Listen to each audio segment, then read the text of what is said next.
Welcome out to another special episode of It's All Been Checked Before. This time we're talking books, Ashes of Eden. Hopefully you read it, or maybe we'll inspire you to read it. Listen along, Ashes of Eden, special episode. It's All Been Checked Before. Speaking of special, keeping up with us, follow us on Facebook. It's All Been Checked Before. You'll see everything on there, and a lot of funny stuff too about us, maybe about you. Jump in there, tell us how we're doing, or just get in on it. But hopefully you're looking at it. It's All Been Checked Before on Facebook. And it's all been tracked before. We're talking Ashes of Eden right now. Welcome out to a very special episode of It's All Been Tracked Before. Your regular hosts are here. This is Stephen. And Keith. Olivia James. We're here to talk about the Star Trek book, The Ashes of Eden, a novel by William Shatner, although if you look in the inside, it sure seems like Judith and Garfield Reeves-Stevens have a with credit on the interior title page. I believe the rest of the series, their names will be on the cover along with Shatner's. So I wondered about that. First impressions of The Ashes of Eden. Well, I mean, my first impression is probably going to be slightly different in the sense that a lot of it had to do with the production quality. Because you did the abridged audiobook read by Shatner, right? Correct. It's about 2.5 hours long, so they must have cut a lot. I'm wondering. I didn't feel like anything was really missing. Yeah. And I think the pacing was, did what it needed to do in essence. But what I was going to say really is that they actually put sort of, background music through a lot of it, and sometimes sound effects. Sometimes it took me out of it a little bit. Sometimes it made it harder to hear than I think it needed to, which, that's not, I mean, I know there are different styles. I mean, when I did them, I didn't really have any background music. I mean, every now and then, like maybe some little interstitial piece if the author or whoever wanted it that way. Did he put out any voices or anything? Or you? He did, actually. Okay. It was pretty straight for the most part, but when he got to like a Spock or a Chekhov and Scotty, who would actually do the voices, was sometimes it's subtle, sometimes it was just full on. Yeah. And I know from having done it, I could kind of see, like, when you're first starting off the book, you're still kind of warming up. I could see as the progression went, but by the back half, he was fully committed to doing at least the voices of the main cast in that way. He was pretty good, I'll say. I mean, overall, I thought he was good. None of the stereotypical Shatner voice you would expect. That thing. We all know that's not really going to be the case most of the time anyway. But Right. None of that took me out of it. So. And I guess on that note, I'll jump in with my first impression as well. Yeah, there weren't a lot of Kirk-like, or I should say TOS season 3, especially kind of pontificating and stuff. The things that made Wrath of Khan and that stuff. And this book was very in the Wrath of Khan mode of, we talked about. Right now I'm very close to Kirk's age in the material we are watching, Wrath of Khan and through this vaguely. So I found this insanely relatable, for better or worse. But also at the same time, like, this is my guy. And I'll say there was a little bit of, the whole storyline of him and, geez, I'm already going off on her name. This is Talani? Talani, yeah, who I thought they did.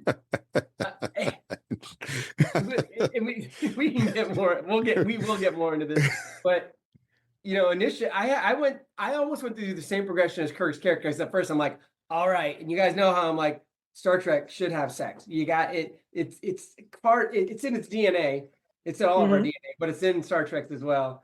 But I thought I appreciated all the, like, I don't know if this is a good idea. She's really young. Even Kirk himself is like, I don't know if this is going to work. But he was also like all along the line, like, hey, but if I still got it, I got it, right? Why not? What do I got to do? Da da da.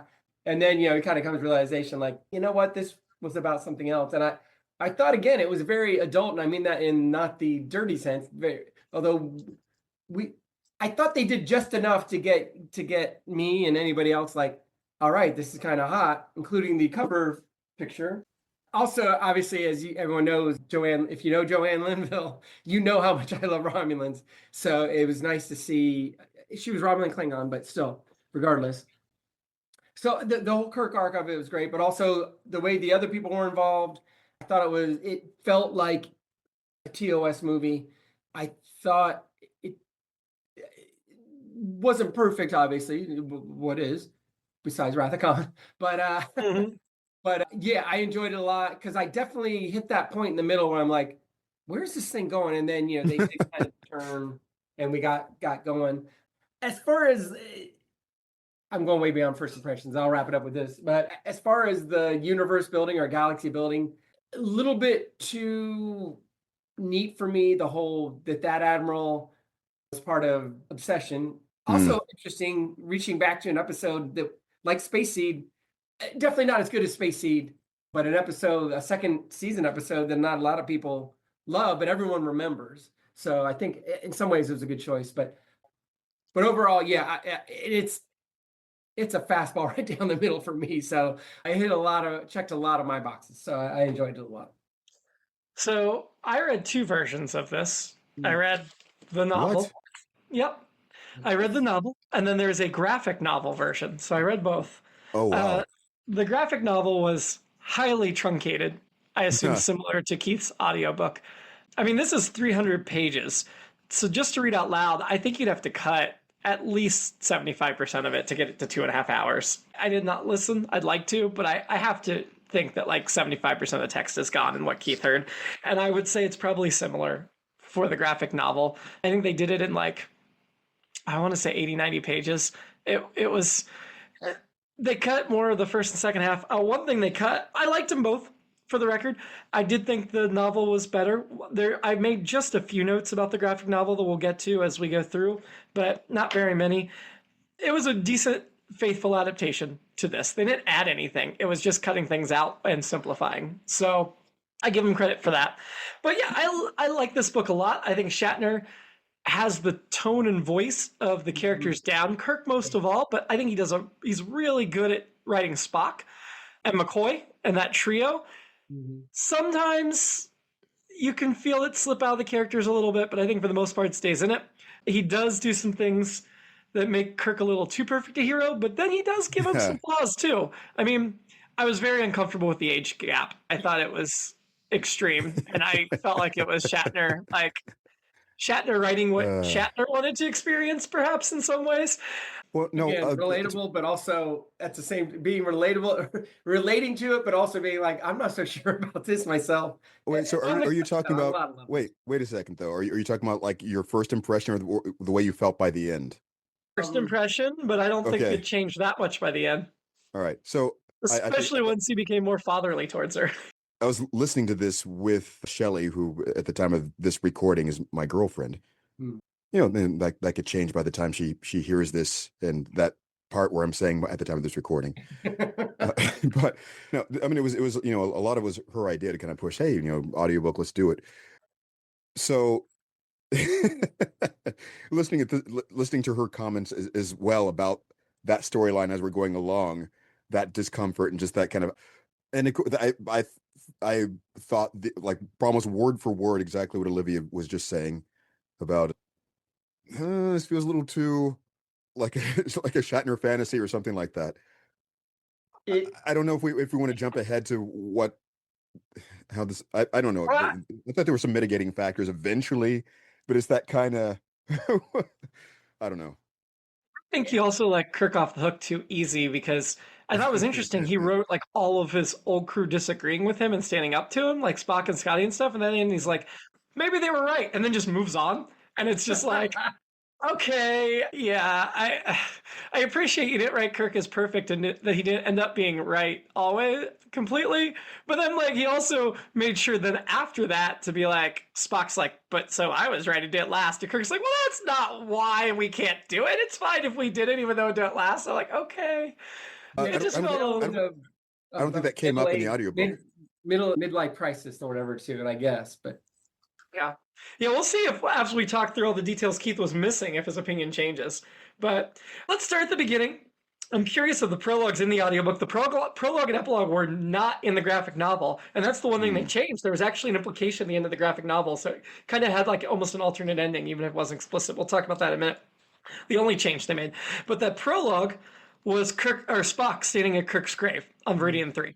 Yeah, that was there. That was there? Okay, good. So just like I liked that as a prologue, that like Kirk's death hanging over the whole book, that we know this is how it ends.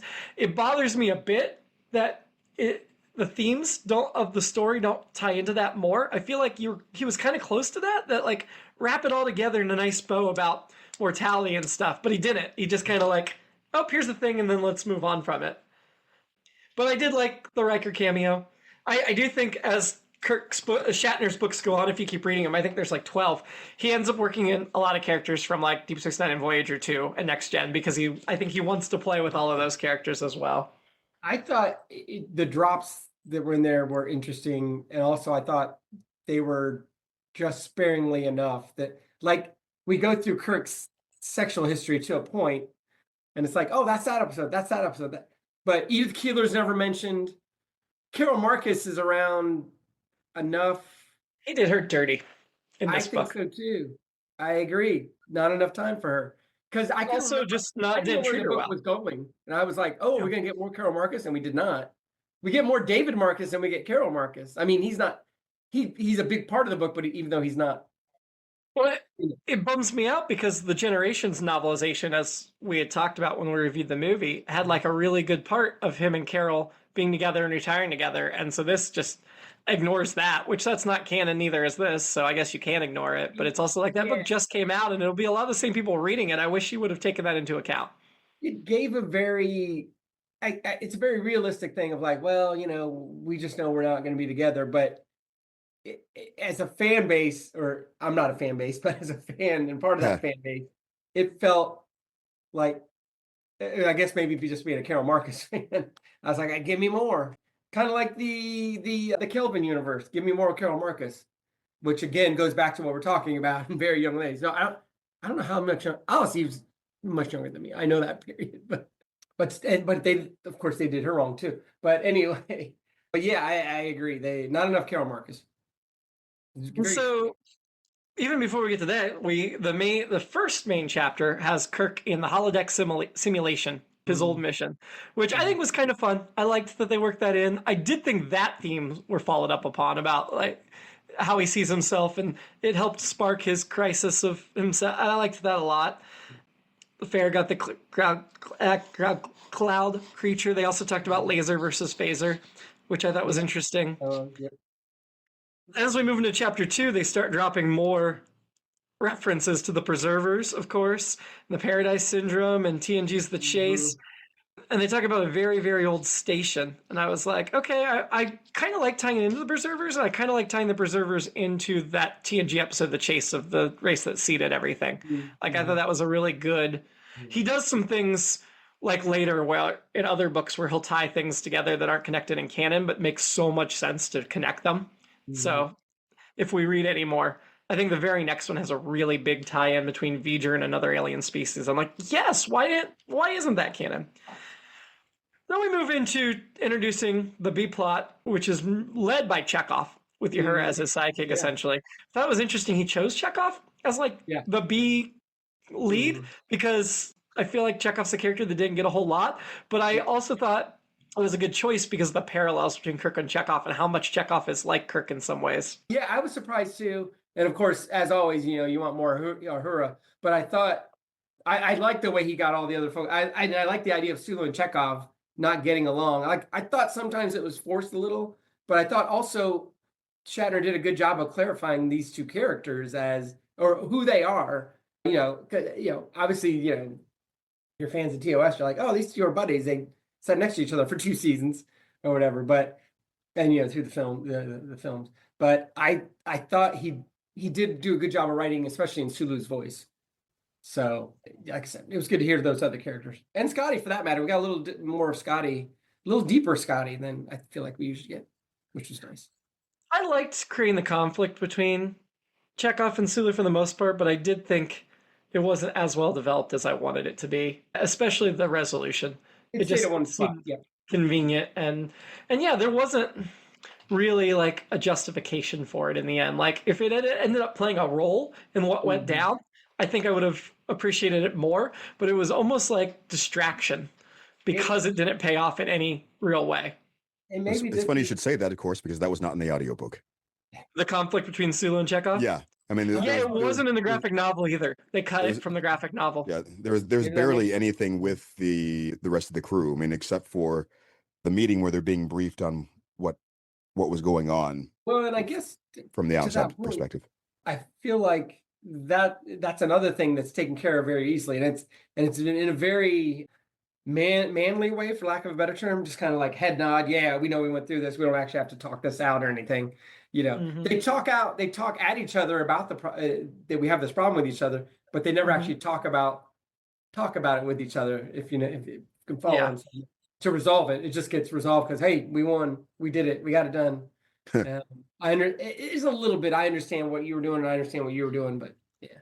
Yeah, and so we had Uhura and Chekhov on this undercover mission where they're playing spies, but then we cut away from that to go back to the Carol Marcus thing, and how the big rumination as he's staring out the window into the rain, realizing their relationship is dead. And I just wanted to scream at him and shake him, and I'm like, nah. Look, I get if you're not interested, if it just didn't work out, but I don't know. I just love Kirk and Carol together so much. And also, I feel like Kirk would have handled it a little more maturely, a little more straightforward, and not just, I don't know. I liked it better if she just got sick of him. Right? That would make more sense. That'd be even more relatable to me. And then he starts dating this other person. But yeah, I thought that was I didn't hate that scene, but I didn't like the overall like you just described. So we jump back to the Chekhov and Uhura and they're undercover, and they have an agent they're working with named Jade, who of course was all mysterious, and they're working with the Klingon, meeting with the Klingon court, and they're trying to buy a bunch of stuff. And then we end that scene with Chekhov and Uhura getting shot. And I'm sorry, it's one of those false cliffhanger endings because there's no way that you believe that they're dead. And then immediately the very next chapter that has them, we skip a chapter, then come back to them, like they're under the shuttle and we know they're about to be burned up. And then of course it switches perspectives, like the shuttle takes off and anything under it was burned to death. And you're just like, they're not still under it. You want to make us think that? I don't know. It was frustrating. It just, I don't know. It felt false. Yeah. So we go back to Kirk in Starfleet, and they're celebrating the new commander-in-chief of Starfleet, Androvar Jake, or whatever, Drake, his name is. And, of course, he's a Shatner foil. He's very close to Kirk, but, like, if Kirk had been bad, essentially, right? And if he got bitter over losing his wife instead of accepted that he lost his son. I think that the whole scene where he's at the thing with the event for Drake with Spock and McCoy, and seeing Talani across the room, and like over and over again they say she doesn't even look 20, she's got to be 19, and I'm just like, dude, no. And then essentially he just plays as Kirk's giving up Carol for a teenager, and that bothered me a lot. Like, it's past the midlife crisis stage, the old life crisis. Yeah, it is. Even in this day and age. I think I would have bought it better had we revealed at the end that Talani wasn't actually in love with him and had just been playing him the whole time. The fact that later she's like, I was sincerely in love with you. I'm like, that was hard to swallow. Yeah, that when we get to that point, I know we're jumping ahead, but I kept thinking of my Requiem for Methuselah thing. Like, you're in love with her? You just met her 6 hours ago. I feel like Taylani has affection for him. I don't know if she was in love with him. I think she developed an affection for him, but she seemed very naive in romance. Like she might not even know what being in love meant. Yes, even by the end. That's why I was uncomfortably going to go next, which is, I think Kirk was like looking way past that, like, oh, she knows what she's doing, and turns out, as far as that goes, no, it's new. She hasn't figured that out yet either. And I thought the one thing that made me kind of hold off on it was like, oh, maybe they're actually older than they are because of the planet, right? And then eventually like, nope, that's not what it was. I'm like, what? Oh, that no, in the book the audiobook. First of all, I don't remember there being any mention of Carol at all. I think the pace just blew right through a lot of these things, and it was a very, very much a double episode feel to it, or maybe a triple or whatever. However, just something. It did feel like just the action pace Wait, let me back up a little bit here. There was plenty enough time to feel uncomfortable, but you were sort of like being dragged along through Kirk's perspective through most of what they did in the Yeah. audiobook. Mhm. There was a brief bit where they jumped away to what the crew was seeing Mm. or being led to believe, but for the most part, we're riding along with him. So you're kind of like, okay, you can see how he might be swept up in whatever's happening. He seems reasonably reluctant about it, but at the end, there's very much I mean, they leave the implication there that they're all much older than they look, and I don't believe they were hammered home that she wasn't, at least not in that version. I can't Okay. remember if we ever actually find out her age. I'm pretty sure. Well, they're definitely saying that she's in the second generation, the younger generation, Yeah, and the right. people in the older generation were like 40. Yeah. So Huh? Yeah. yeah, Uh, I'm pretty sure they confirmed she was like 19 or 20. when he's What? first looking at her at the party, I was just like, oh, he's looking at a very pretty girl. He can't stop looking at her.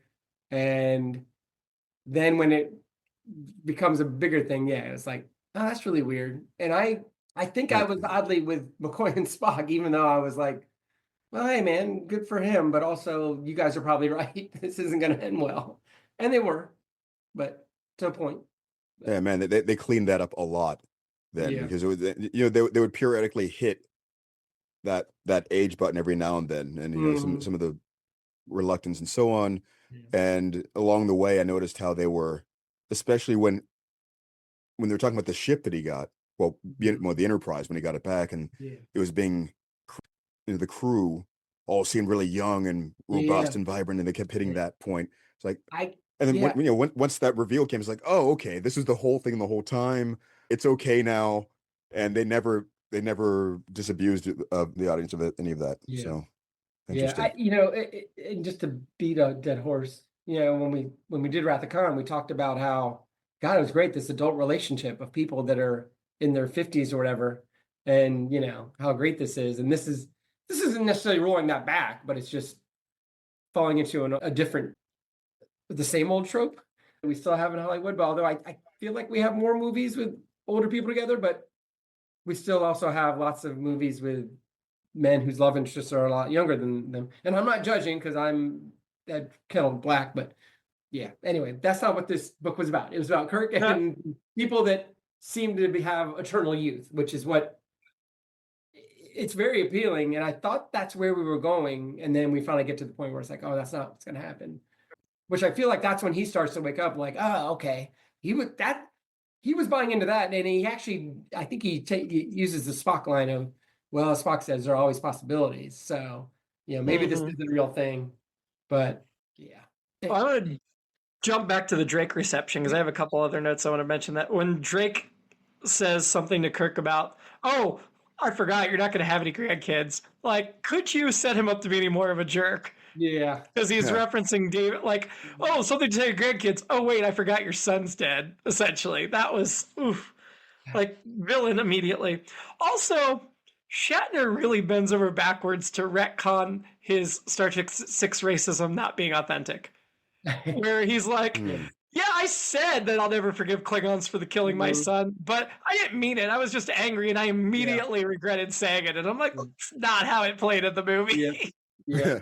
So Kirk and Talani go to Kirk's Iowa farmhouse. There's an attack. There's a cool secret tunnel between the house and the barn that I really wanted to just see and spend more time in. And then in the whole barn thing, like, their attackers are suddenly dead. But don't worry, they're just trying to stop us from going to find the Fountain of Youth. So Talani and Kirk, let's go first have sex in the car, and then we'll go to the Fountain of Youth. Yeah. The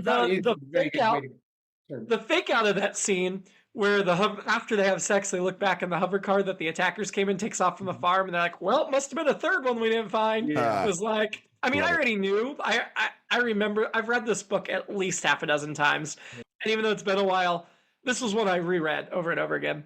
I remembered, that what it was, but I was like, yeah, that wasn't, I don't think it was a very good fake out, but I don't know if you might disagree. Because I'm like, if they had seen the thing take off right away, that might be different. The fact that it was after their sex, I was like, I don't remember if they've really made it clear that they were having sex at this point and whatever was going on in that scene, at least as far as the audiobook was concerned. But the way it played for me, it seemed pretty convincing. I mean, for both of us when we were listening, it just seemed, oh, okay. I mean, the aside was perfectly fine. I wasn't really suspecting much of anything, or I mean, it was just like once they got to the planet and started explaining things to some extent, or as those things were gradually revealed, I started immediately putting those things back together, as far as like the interrogations and so on.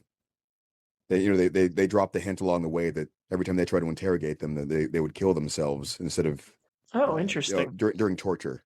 I think it might have been Drake who mentioned something like that in the briefing. See, I don't think that was ever mentioned in the book at all. Maybe they did that so they could simplify and not talk about other things. I did think it was interesting when Kirk was like reminiscing about past women during the sex thing. They were all from TOS episodes. Like, the TOS episodes were 3 years of 60 years of him hooking up with women, but all the women he remembers are from specific TOS episodes we've seen. Could you throw in one or two that we've never heard of before? And then, or maybe throw in Antonia, who they mentioned in Generations, but we've never heard of before. I'd like to know what happened there. And maybe that's what it was trying to point to, because I'm like, wait a minute, how do you not mention Eve the Keeler? Well, I think that she wasn't the traditionally sexy love interest, so that's not what Shatner's going to write about. That's what I figured. Is like, okay, here's some sexy young things he hit. Eve the Keeler, he was actually in love with. I do think if you want to justify it being his TOS era lovers, you could say that part of Talani is him thinking back to his youth. But the thing is, then he should be thinking of his Academy lovers, not his TOS era lovers, right? Like, they didn't go far enough back for that parallel to work. Yeah, like Ruth from Shortly. Yeah. So then we go to Spock's Paris apartment in the Vulcan embassy, and this was the scene I've brought up in this podcast before, where McCoy comes to visit, and Kirk's there, and Kirk's like, how do you have McCoy's drinks, but not my stuff? Yeah. I love that scene so much. To me, that is still something, obviously, fundamental sticks in my mind about the real nature of the relationship of the three of them. It clicks for me in a way that I wish canon acknowledged. Of course, Spock and McCoy are deeply disapproving, but Kirk takes it to the extreme where he's like, well, I guess our friendship's over. Like, he doesn't say that to them, but that's like... What? The narrative in Kirk's head it's from his perspective. He doesn't say that out loud, but as he leaves the apartment, it says like, well, I didn't think our friendship would end like this. And it's just like, whoa, dude, you just met the girl. You've got to pause for a second. I was very intrigued that Kirk and Talani were in the spaceport, and his perspective on what it was like as a civilian versus in Starfleet, you could just beam up, and as a civilian, you're going to spend hours going through the spaceport and stuff. I was like, that's so cool. But then he just circumvents it because Talani's like, nope, I got a private yacht. Skip the line, come on. But then Kirk commits, by far, I think, the worst sin in this book. He dumps Carol by voicemail. Yeah, and he struggles with what to say on it, which he should. But he's like, well, I guess I'll just leave a voicemail because I don't have time to try again. In an era of video calls, where I mean, we live in one right now. It seems like he could have contacted her that way. Which reminds me now that I think I've referenced Mad Magazine Looks at the Future, one of my favorite collections of their stuff. And one of them was, in the future, people have to be very careful and answer their video phones. And of course, it was a woman getting out of the shower and getting on the phone, or getting on her video phone. But which I guess, I don't know if that, I guess people were probably smart enough to just let it go to voicemail instead of answering. They're FaceTiming someone. And I mean, I'm sure it's happening on purpose, but not on accident. But anyway, I digress. They did mention in the spaceport that there were clocks that showed the times and dates of Earth, the Moon, and Mars. First of all, there's only one time for all of Earth. Yeah. One time for all the Moon. Like, maybe they finally did go to a global mean time, which would be great. But then how often are the dates different on Mars and the Moon? And also, if there's only one time on Earth, wouldn't they just match those times? It just didn't make a lot of sense to me. Yeah, that doesn't make any sense. I mean, or just say they all go by star date now, and this is the star date system. I don't know. It just didn't make, But then they really hammer home at the end of that scene that Kirk is leaving Starfleet, Carol, and his friends for this fling. He says for love, but he's leaving everything for this woman he met the night before. Yeah. I really wish there'd been some more fallout. It was way too... He did not actually face consequences for it. There's none of this. I mean, there's really none of that justification. Is sort of I can't remember exactly how they transitioned. Honestly, it didn't feel like there was any. There's certainly none of that. It was sort of like Spock and McCoy. If I remember them saying anything at all at the party, it was more like that kind of general ha ha ha, wink nudge, Yeah. side something like that maybe, but it wasn't. That was all it was at the party. But then we had a whole scene in Spock's apartment later. Well, and for me, it leans into. I mean, again, it's the unearned love. It's the Requiem for Methuselah thing. You just met her 6 hours ago. I don't care what your age, and I don't care how beautiful Taylani is.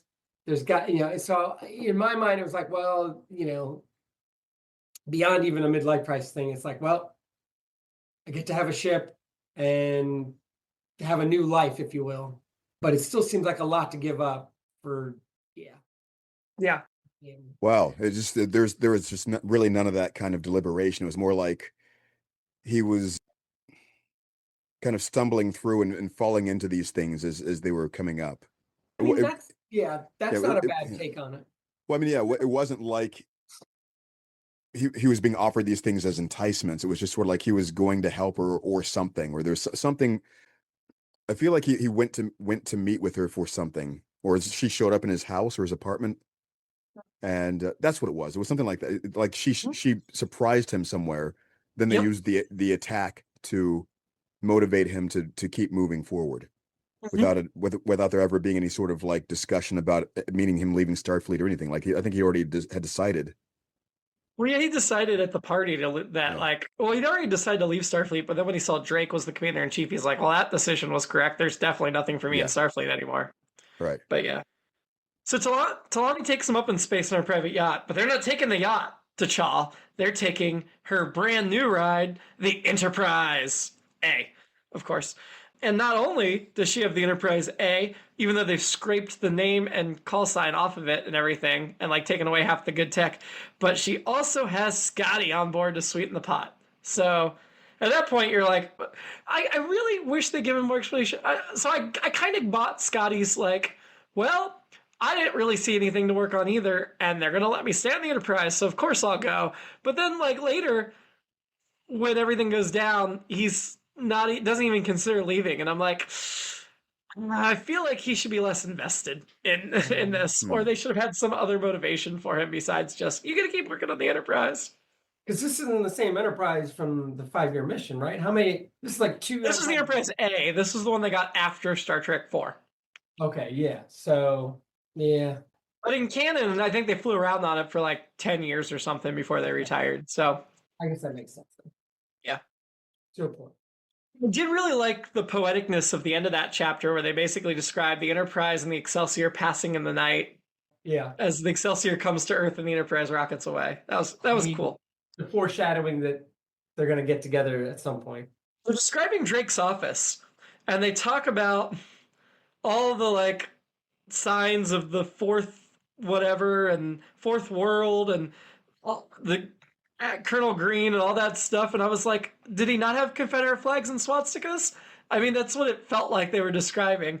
But then they also talked about he's got all these symbols from the dawn of interstellar exploration. I'm like, well, then of course you'd count out the Confederate flag and the swastikas, except that Colonel Green and the Fourth World was also before interstellar exploration. That was World War III, which was also before the Vulcans came. Yeah. So I don't. In the comic graphic novel, they did actually draw a swastika in the office. I was pleased with that inclusion because that was a good shorthand for what they were trying to get across. And then, of course, there's the reveal that Jade, the secret agent that betrayed Chekhov and Uhura, is his daughter. I did forget that detail. I didn't necessarily see it coming, but also, like, does it really matter? They never did much with that character. I felt like that could have been such an interesting character. In the end, she's just like, yeah, Dad, I don't really agree with you. I think you and Kirk are basically the same. And also, I'm not going to betray you, but I'm also just not going to, completely buy into your thing. She was such a wasted character that they could have been, with just a few tweaks, she could have been a really interesting part of it. I really expected in the end her to, like, stand up to her dad in the climax and be like, Dad, you're going too far. But nah. Yeah. I thought there was going to be something more with her, and there just wasn't. There wasn't, no. So At this point, they now have Spock and McCoy in with Chekhov and Sulu and Uhura on this mission. So of course they know there's something going on with Kirk. There's definitely a conspiracy. We're gonna have everybody there. They all decide that Kirk's just being used and manipulated, which, yeah. I did like the detail of Chekhov noticing Spock lying, which clued him off to like, oh, Spock knows what's going on here. I'll keep my mouth shut too, and we'll wait, and then we'll compare notes after Drake's gone. And I liked that Chekhov knew Spock so well. And they don't know where Chal is, so that's why they have to do this like spy stuff and try to follow Kirk, is because they don't know where they're going. I don't know the graphic novels much, but how did you feel about like Kirk or Spock and McCoy being bad at undercover work? I mean, it made me laugh, but I didn't know if it made sense. I mean, to me, it harkened back to Star Trek IV, the fish out of water stuff. Yeah. And that was not too long ago in the timeline. But you are right that I think they would have been a little bit better at it by this point. They've done it before. I mean, fortunately, they didn't have to use any kind of story about getting their ears caught in a rice picker. But they've done undercovers he's done good stuff before. So we find out from Chekhov that he's investigated Drake before for Kirk, because Chekhov's security and intelligence now. That's just Chekhov's thing, which they kind of pointed to in the movies, but not so explicitly. And Chekhov reveals that Drake's the one that gave David the protomatter that led to David's death and all the bad stuff. So, yeah. I did like how that paid off in the end, where Drake like tells Kirk, I'm going to get my revenge on you, and Kirk's like, you already did. Because you essentially killed my son. Well, I mean, so I guess is the argument that Drake entrapped David, kind of. He's like, hey, I got some protomatter over here. I mean, I'm just saying, if you want some, I got it for you. And well, I think he wanted David's research to pay off. I think he was part of that, but I think also part of it was, this kid's expendable. I don't give a crap about him because he's Kirk's son. Point too. Yeah, he did. Yeah. I think he says that. Yeah. Yeah. So, it is. We do get the detail that Drake's keeping all of this other stuff from the rest of Starfleet. So he's only talking to Kirk's command crew, and it's definitely a conspiracy. And they're definitely setting Kirk up. So, yeah. Oof, rough. Kirk's sideburns are shaved off at this point in a very erotic shaving scene. Yeah. With the Klingon knife. That scene has also stuck in my mind. I don't have sideburns anymore, but it made shaving sound very sexy. I like the idea that they're retconning everyone's sideburns from TOS as Starfleet issue, which, hey, I'm not mad about it. I just think it's fascinating. Well, and then you get the throwaway that, Scotty had to shave his by himself. Poor guy. Right. The graphic novel didn't even bother. They kept their sideburns for the whole graphic novel. Oh, okay. Yeah. Yeah, it just a reminder that anytime Scotty gets in a relationship, it's never good. So there was like, we're not even gonna bother anymore. No. So I vaguely remember them mentioning something to that effect in the audiobook. I don't think it was drawn out in such a sensual way necessarily, but so it seems as though they're saying that their sideburns are so distinctive that they would automatically be identified as Starfleet just by having these sideburns. Yep. Yeah. Because nobody else has sideburns in the 23rd century, unless you're Starfleet. If you're a human, anyway. When did they establish that? Well, I think, so to my mind, it was like, there's a certain haircut that you consider the military haircut, right? Of when you join the military, they cut your hair short. And it's very distinctive and it's very, like, obvious. When a military, fresh, like, recruit to the military guy, like, goes off base and walks out, he looks military because of the hair and everything. So I think that was the parallel they were making there. Interesting. The wonderful scene where Scotty drank the green sludge, and so they got a free pitcher of blue beer, so that because he had to get rid of those worms. I liked that whole sequence. Yeah. Then we get to Kirk. We learn about Kirk and S is the pilot. I thought it was interesting. They had this youth, and I'll talk about more of him in a second.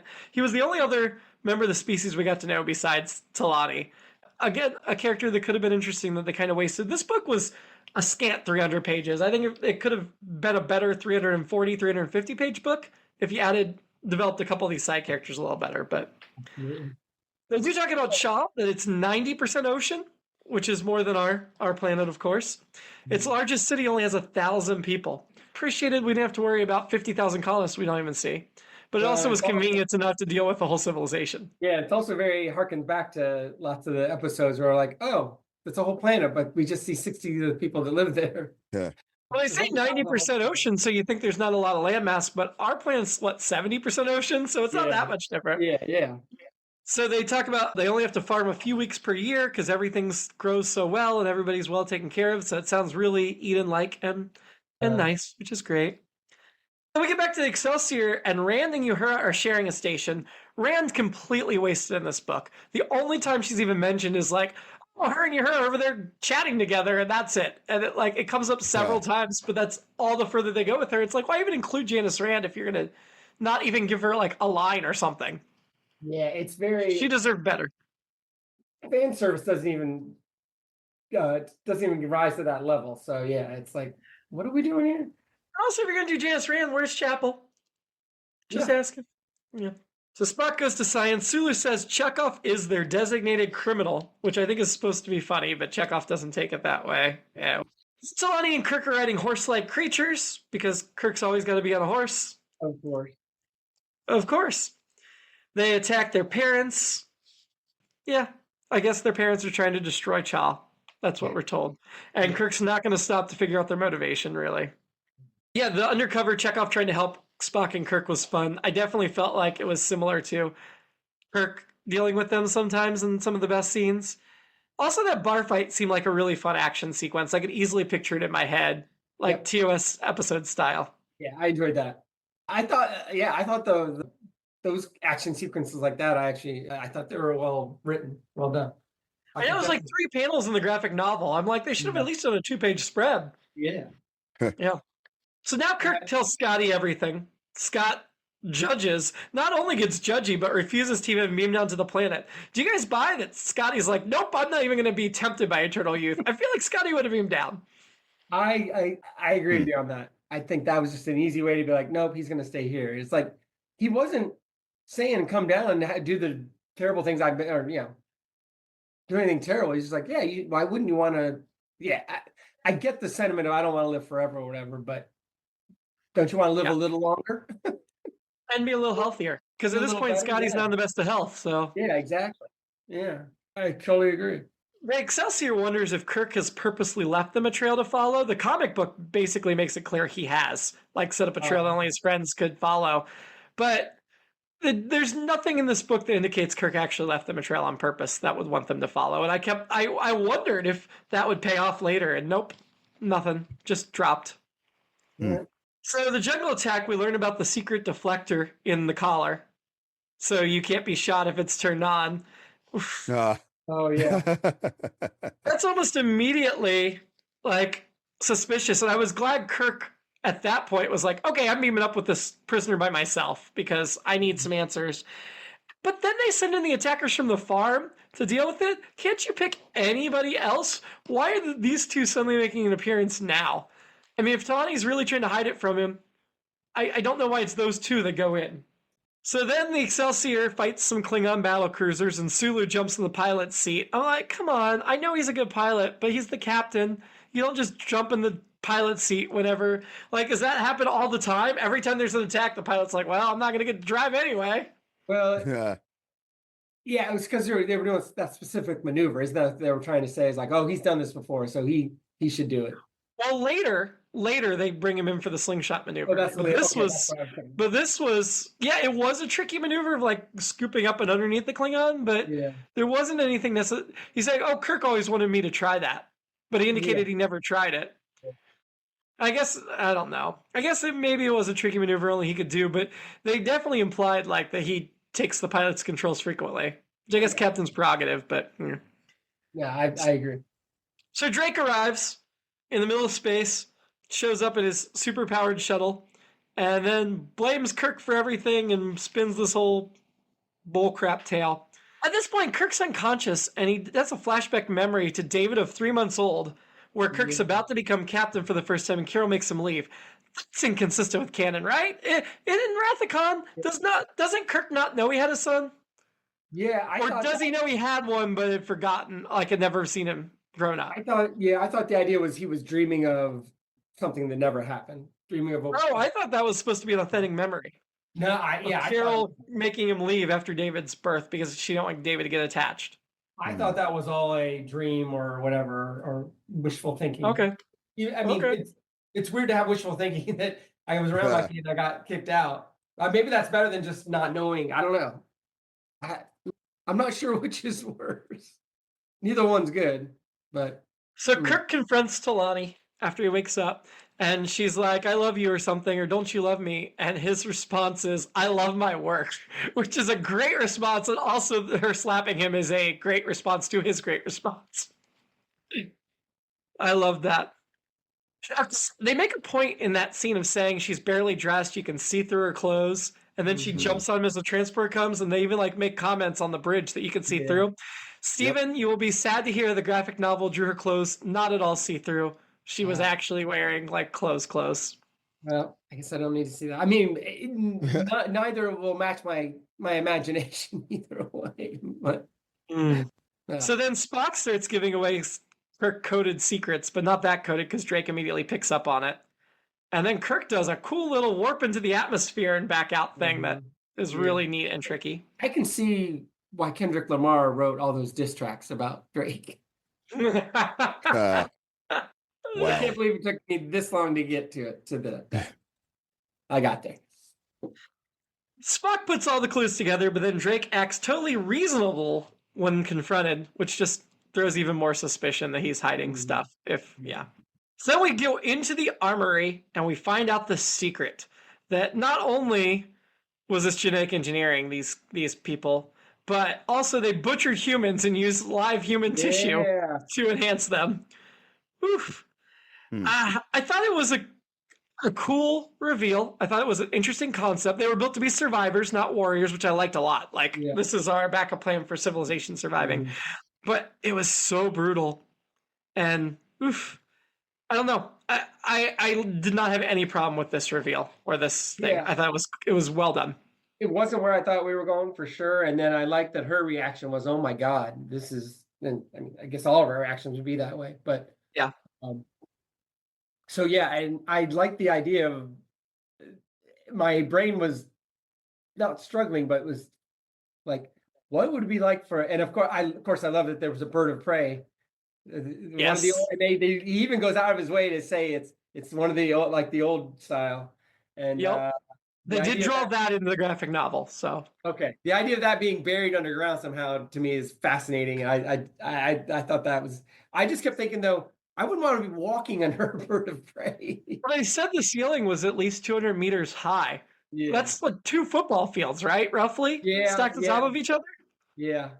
That's really, really high. Yeah, that is. Yeah.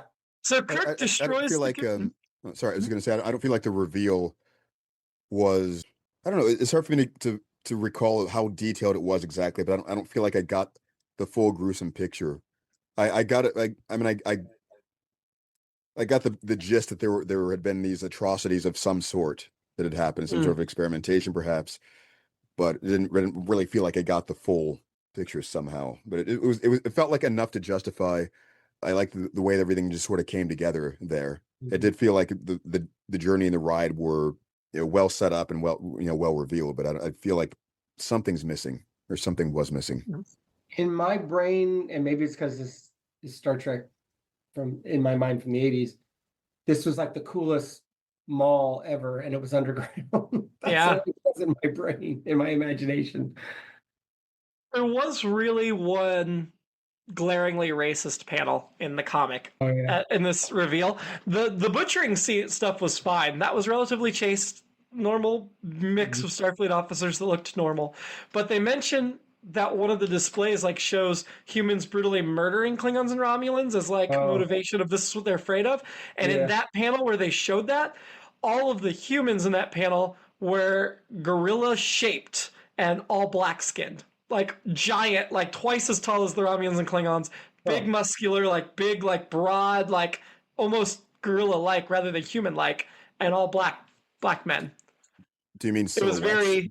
It was pretty awful. Huh. Especially in light of the whole idea that the whole thing was they were trying to frighten everyone of these humans are going to come and do these terrible things. Drake feels Kirk's responsible for his wife because Drake wanted to go to the war with the Klingons, and it was Kirk's fault the Organians stopped the war. It's Right. really stretching who you're blaming and why. That is a reach of all reaches. Right? Yeah. Yep. Like, I feel like Drake is we always talk about the Commodores who are incompetent, but he's just pure wide, snidely whiplashing evil. Yeah. And maybe incompetent too. So then Shatner gets really cheeky because he puts a line in the book that says, "And I gave the order I've never given before. Beam me up, Scotty." Yep. I like that too. It took me I a knew second you all to would. reading. I was like, yep, no, that's good. Yep. Yep. Right? Drake mentions that there are still 7 Starfleet officers that are part of Admiral Cartwright's conspiracy left in command. Yeah. It's not what Kirk's books follow up upon. We never go back to that. Yeah. It's like, if you're going to mention there's 7, there should be some hint that they might be rooted out or something. It was so specific. So now the crew's all back on the Enterprise because they're helping Kirk. I was like, oh, well, now Essius makes sense as a character because Sulu's the only one that's not there, and he's in Sulu's station. There's a there's a ton of great one-liners in this scene. I think Shatner was really, really flowing, getting the whole crew back together in his writing. Yeah. But then Chekhov just got over his stuff with Sulu. That was just like, okay, I'm over it. Also, what I just said about Essius is almost immediately erased because then Sulu beams over too. After we've got like everybody's in place except Sulu's been replaced by the one character we met. But nope, here comes Sulu. The Klingon or Drake's going to try to slingshot around the sun. We know the Klingon ship can do it, and we know the Enterprise A the upgraded Constitution class can do it, but we're not sure if Excelsior can. So we got to send the Enterprise A after them in case they succeed, and we have to follow them. Time travel mechanics that they explained. I guess upgraded Starfleet ships can't do it anymore because they're like, that's too dangerous. So let's design a ship that can't slingshot. I don't know. Yeah. As much as I've liked referencing slingshotting past the sun in my life, and I do it quite often, it just makes it too easy. They can Austin Powers it, like in the second Austin Powers. What was the second Austin Powers? Spy Who Shagged Me. That was it. Yeah. Yeah. So that's when the daughter tells Drake that Kirk reminds her of him, which is I thought that was a fun line, even though it didn't pay off. Then we get another one of those scenes where we see the Enterprise from Drake's perspective get destroyed by the sun. And, of course, none of us believe for a second anybody's still on it, except Drake. Drake still thinks they're all on it, and it's like, come on. See, there's the incompetency of Drake. Then Kirk calls him, so we know they don't leave us, like, waiting very long. Yeah. And Kirk still calls him Admiral, which I thought was a step too far. Kirk treating him decently and offering to rescue him, I'm okay with. But Kirk still calling him his respected title after all of this bothered me a lot. I think he should be using his first name or something. Like, you don't give him the respect of the title at that point. I don't know. See, I think it can work both ways there. I mean, it could just as easily be sort of like a way to really rub it in, to calling him Admiral. It's just that kind of Admiral. Like, yeah, exactly. Admiral Drake. Yeah. I guess if he says it the way Steven does. That's how I address every admiral. But I don't think I've ever met an admiral. But then, but then there's also the just that's another way of like going overboard high road, which is still an irritating thing to do to somebody under those circumstances. Yeah, that's true. The book goes out of its way to say that Drake knew he was committing suicide by making the ship fly and was going to kill himself and his daughter anyway. I did like Kirk's line about, well, captains have to be invincible. It's the job. But also, like, dude, no, he killed himself and his daughter. It'd be one thing to kill himself, but he killed his daughter as well. Yeah, like, is the idea that he's just crazy? Because I feel like, as a narcissist myself, I wouldn't want to kill myself no matter how much I think it's got to... I think they implied that he was just too prideful to admit he was wrong. He'd rather die than admit he was wrong. So then Chekhov apologizes to Sulu, and they're like, oh, no, we're family. We just get along sometimes and we don't. It's fine. Kirk gives Talani the Enterprise plaque. Huge problem with that to me. She has no connection to the ship. He Yeah. does. That's a plaque you're taking home. And even if you don't want to take it home, you give it to one of your main guys that came to rescue you. You don't give it to Talani, who you just met. Well, she bought it, so. Yeah. I mean, the whole explanation they give is the crew will never really die if she tells their stories to her grandkids. And since none of them have kids, other than Sulu, which isn't mentioned in this at all, that that's the way that they get to live on, is through the story she tells. I did like the little tongue-in-cheek where he said, "Look, it says where no man has gone before on the plaque. I hear they're updating that for the Enterprise B." I like that too. Okay. Yeah, I was trying to think of what other plaques he could have given her, like Sarek slept here or things like that. Yeah, different parts. Made me up Scotty bumper sticker. I Grok Spock. Never forget. Yeah. Maybe it was just a replica. No, it's the sole original. It says he grabbed it on the bridge right before they left, and yeah. He could have done like a switcheroo or something. Maybe copied it and then given it to her. Nope. I mean, those are all good theories, but nothing in the book supports them. I wrote on the Enterprise, and all I got was this crappy plaque saying. We're so unsentimental about losing the Enterprise A. They were so sad about losing the original Enterprise. Enterprise A, they're just like, whatever. That bothered me a bit. The Enterprise is such a main character in these shows and movies that I wanted them to mourn for half a second, and they didn't. They got rid of it so casually. And maybe that gets to my thing of like, how many times can we blow the Enterprise up, or threaten to blow the Enterprise up and be like, oh my God. So maybe that's understated cheekiness from Shatner. Like, who cares anymore? We just keep doing it anyway. Yeah. First time, yeah, oh my God. The fourth time, okay. Now I know my math may not be correct, but just and I'm going to Kelvin Universe, Star Trek Beyond, when the saucer separates and all that. The saucer separating those I always enjoy. So I'm contradicting myself slightly, but because that's what happens here, right? Didn't they saucer separate, right? No, nope. They just destroyed the whole thing. It just all got destroyed by the sun, gravity. Oh yeah. The possibility of Kirk being the new commander-in-chief of Starfleet's raised. He's like, nope. And they're like, is it too old? He's like, nope. It's just because I'm not the right person for it. I'm like, no, he's not. He's not. Absolutely. I agree. They make a big deal where he's like, no, and I'm also not going to try to be a captain anymore. Like, that's passing to Harriman. I just got to figure out what else I'm going to do.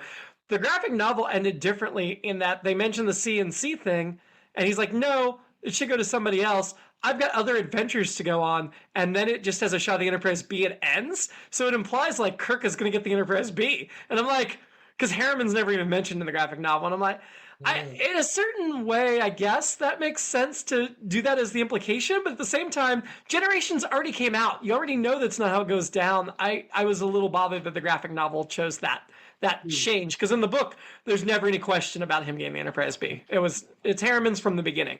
They mention it a few times throughout. And we get the epilogue where Kirk's body is stolen. Riker's called away because there's an attack. And then Spock watches the transporter lights come out of the grave and the rocks collapse. Which, like I said, Shatner wrote 12 books in this series. The next one's called The Return, and you'll never guess what happens. But it picks up after Kirk's death on Viridian 3. So now we're in the 24th century for the rest of the books. You'll never guess. You'll never guess who comes back to life. Marge Hedford. Talani. And it's going to involve that whole story, his other 11 books. They get into the Borg, they get into Mirror Universe, they get into Janeway, they get into all kinds of crazy stuff. He takes full advantage of what the 90s Trek was offering. Yeah. And puts Kirk right in the middle of it all, of course. Yeah. As he should. So, yeah. So, who was your annoyance in this book? I mean, if you pick anyone other than Drake, come on.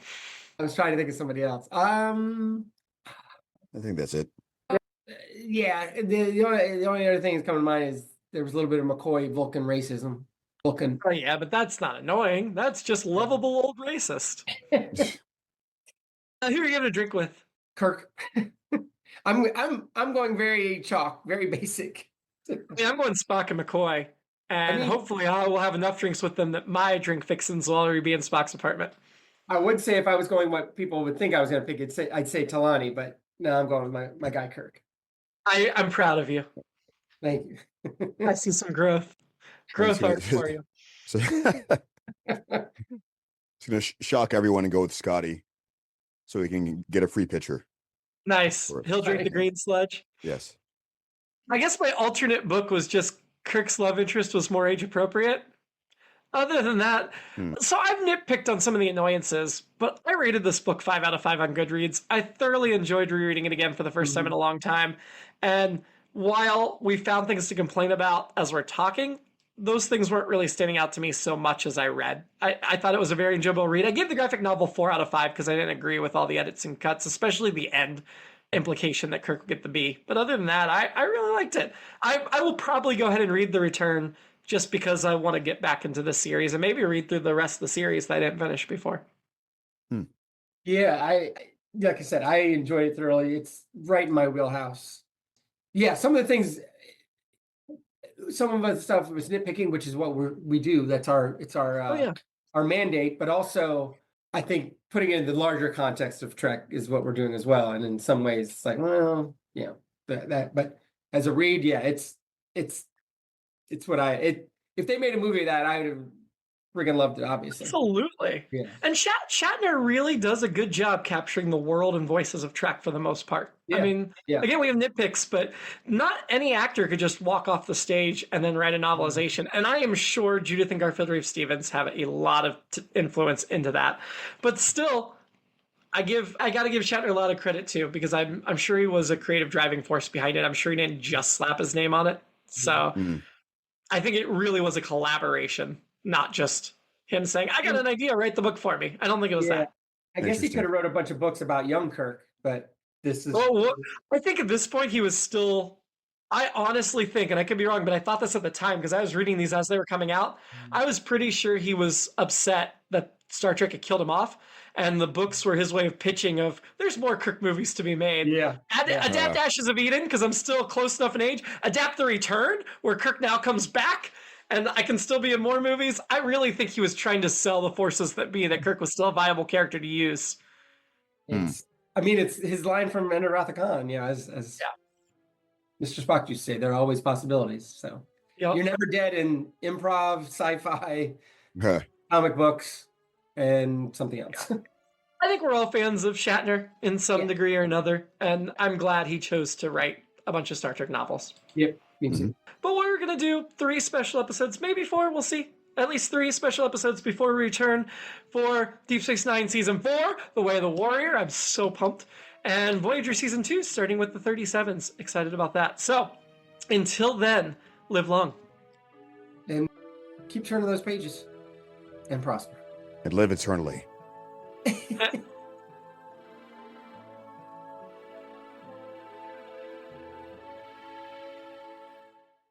It's All Been Done presents Who's Got the Time?